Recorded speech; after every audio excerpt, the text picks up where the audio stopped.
ظاہری اعمال بھی ہوتے ہیں اور اسلام نے اندر کے اعمال کو بھی ہمیں ٹھیک کرنے کا حکم دیا ہے.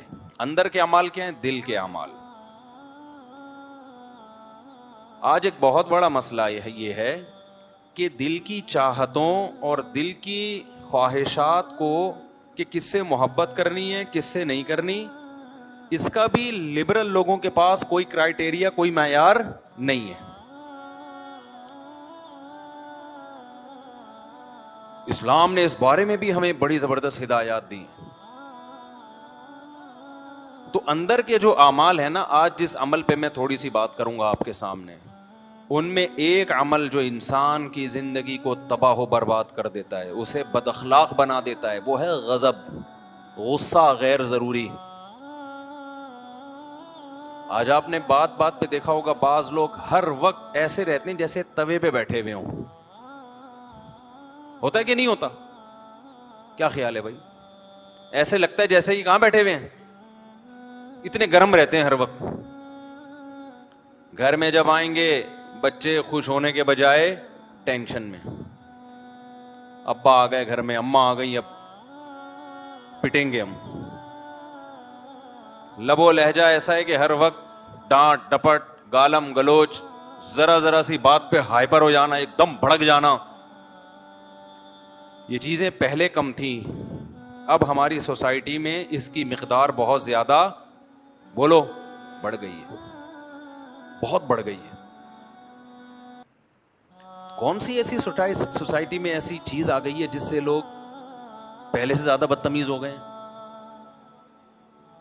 ہیں بھائی؟ حالانکہ میڈیکل سائنس نے بڑی ترقی کر لی، آسائشیں پہلے سے زیادہ ہیں. ہمارے باپ دادا کے دور میں تو یہ پنکھے نہیں ہوتے تھے، اب اے سی کے بغیر نہیں رہ سکتے لوگ. تو آرائشیں بھی بڑھ رہی ہیں، آسائشیں بھی بڑھ رہی ہیں، کھانے پینے کا اسٹینڈرڈ بھی لوگوں کا، معیار زندگی بھی بڑھ رہی ہے. سواریاں اچھی، پہلے بسوں میں لٹک لٹک کے جایا کرتے تھے، کھڑکی سے چڑھنے کی بھی جگہ نہیں ہوتی تھی. اسکولوں میں ایئر کنڈیشن لگے ہوئے ہیں آج کل. ہمارے دور میں تو اسکولوں میں بیٹھنے کی جگہ مل جائے تو بڑی بات تھی. تو کیسا معیار زندگی بلند ہوتا جا رہا ہے انسان کا، مگر اس کی طبیعت میں غصہ کم ہونے کے بجائے بڑھ رہا ہے، برداشت ختم ہو رہی ہے.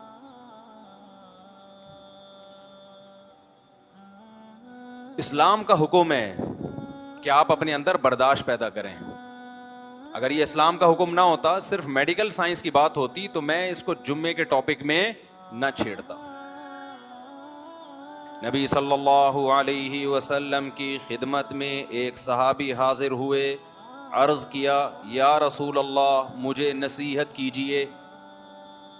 صحابی کا شاید یہ خیال ہو کہ آپ فرمائیں گے نماز ٹائم پہ پڑھا کرو، زکوٰۃ ٹائم پہ دیا کرو، یہ بھی ضروری ہے، اس کا تو یہ تو اسلام کے ارکان ہیں. لیکن نبی نے ان کو یہ نصیحت نہیں کی. آپ نے فرمایا لا تغضب، غصہ مت کیا کرو. عرض کیا یا رسول اللہ مزید کوئی نصیحت کیجئے. چلو یہ والی تو میری سمجھ میں آ گئی ہے، غصہ نہیں کرنا ہے. اور مزید کوئی؟ آپ نے فرمایا لا تغضب، دوسری نصیحت بھی یہی ہے کہ غصہ مت کرو. صحابی نے بزبان حال کہا کہ ٹھیک ہے، دو باتیں، دو نصیحتیں ہو گئیں، اب تیسری بھی کوئی نصیحت ہو جائے. آپ نے فرمایا لا تغضب، تیسری نصیحت بھی یہ ہے کہ غصہ مت کرو.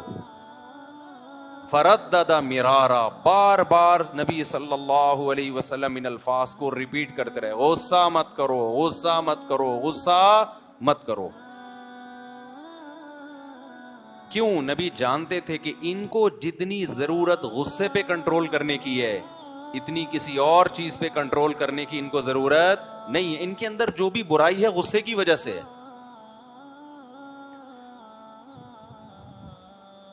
قرآن میں اللہ تعالیٰ نے جو اہل جنت کی صفات بیان کی ہیں، کہ جن لوگوں کو دنیا میں دیکھنا ہو کہ جنتی کیسے ہوتے ہیں تو ان کی کچھ کوالٹیز ہوتی ہیں، ان کوالٹیز کو دیکھ کے اندازہ لگا لیا کرو کہ یہ کہاں جائے گا، جنت میں جائے گا یا جہنم میں جائے گا. ہمیں پہلے سے کسی کا پتا ہے کہ کون جنت میں جائے گا کون جہنم میں جائے گا؟ بتاؤ بھائی، پتا ہے پہلے سے؟ نہیں پتا نا. لیکن کچھ علامتیں ہوتی ہیں. آپ سعودی عرب میں جاؤ، ہمیں نہیں پتا ہوتا اس میں ملکی کون ہے غیر ملکی کون ہے، لیکن جس نے لال یوں ڈالا ہوا ہے، بڑا سا جبہ ہے اور رسا ایسے کر کے ڈالا ہوا ہے، تو غالب یہ ہے کہ یہ یہاں کا مقامی سعودی ہے. اور جو بیچارہ شلوار قمیض میں گھوم رہا ہے، ٹیڑھی میڑھی سی ٹوپی ہے اس کی، ایسے لگ رہا ہے کہ جیسے قرضہ مانگنے آیا ہوا ہے، تو سمجھ جاؤ کہ یہ کیا ہے. زیادہ تر 100% نہیں، یہ انڈین یا پاکستانی ہے. حالانکہ یقین نہیں ہوتا، عین ممکن ہے کہ سعودی نے شلوار قمیض شو کے لیے پہن کے دیکھا ہو کہ کیا لگ رہا ہے، لیکن علامتوں سے اندازہ ہو جاتا ہے. اندازے کے لیے علامتیں ہوتی ہیں. اکثر مالدار لوگوں کی ڈریسنگ سے پتہ چل جاتا ہے کہ یہ پیسے والے ہیں، حالانکہ ہم نے ان کی جیبوں کو ٹٹول کے نہیں دیکھا ہوتا. غریب آدمی کی ڈریسنگ سے پتہ چل جاتا ہے کہ اس کی جیب میں پیسے کے علاوہ سب کچھ ہے، حالانکہ ہم نے جیبوں کو ٹٹول کے نہیں دیکھا ہوتا. آپ نے سنا ہوگا نا بھائی تو شکل سے غریب لگتا ہے، سنا ہوگا نا یہ لفظ. تو علامتیں ہیں نا، علامتیں، ان سے بہت چیزوں کا انسان کو آئیڈیا ہو جاتا ہے. تو اللہ میاں نے جنت میں کون جائے گا اور کون جہنم میں جائے گا یقینی طور پر تو صرف ہمیں پیغمبروں کے بارے میں بتایا کہ پیغمبر سارے جنت میں جائیں گے، اور صحابہ کے بارے میں بتایا کہ جنت میں جائیں گے. باقیوں کے بارے میں مجھے اور آپ کو نہیں پتا کہ کون جنت میں جائے گا اور کون جہنم میں. نہ آپ مجھے دیکھ کے یقین سے کہہ سکتے ہو، نہ میں آپ کو دیکھ کے. لیکن اللہ نے کچھ علامتیں بتا دی ہیں بھائی کہ یہ والی علامتیں جن لوگوں میں پائی جائیں تو غالب یہ کہ یہ کہاں کے لیے بنے ہیں؟ جنت کے لیے بنے. اور یہ والی علامتیں جن لوگوں میں پائی جائیں تو یقینی طور پہ تو نہیں کہہ سکتے، لیکن غالب یہ ہے کہ یہ کہاں جائے گا؟ جہنم میں. کیوں؟ جہنم میں یہی اسی ڈیزائن کے لوگ جاتے ہیں. سمجھتے ہو اب وہ ڈیزائننگ کیا ہے؟ بہت ساری چیزیں ہیں. اللہ میاں نے سب سے پہلے نماز کا ذکر کیا کہ جس کو 5 ٹائم مسجدوں میں حاضری دیتے ہوئے دیکھو، تو غالب کیا ہے کہ یہ کس کے لیے بنا ہے؟ جنت کے لیے بنا ہے. سب سے زیادہ تو اس میں نماز کو فوکس کیا گیا ہے. یہ ظاہری اعمال ہے، ظاہری. لہذا جو مسجدوں میں حاضری نہیں دیتا، نماز نہیں پڑھتا، تو ظاہری جو علامت ہے نا، اس سے کچھ باطنی علامت ہے، کچھ ظاہری ہے. میں ظاہری علامت کی بات کر رہا ہوں. تو جو نماز ہی نہیں پڑھتا تو غالب کیا ہے کہ یہ کس کے لیے بنا ہے؟ جنت کے لیے، جہنم کے لیے؟ غالب ہی ہے. یقینی فتویٰ نہیں دے سکتے ہم. علامتیں کون سی ہیں؟ جہنم والی علامتیں.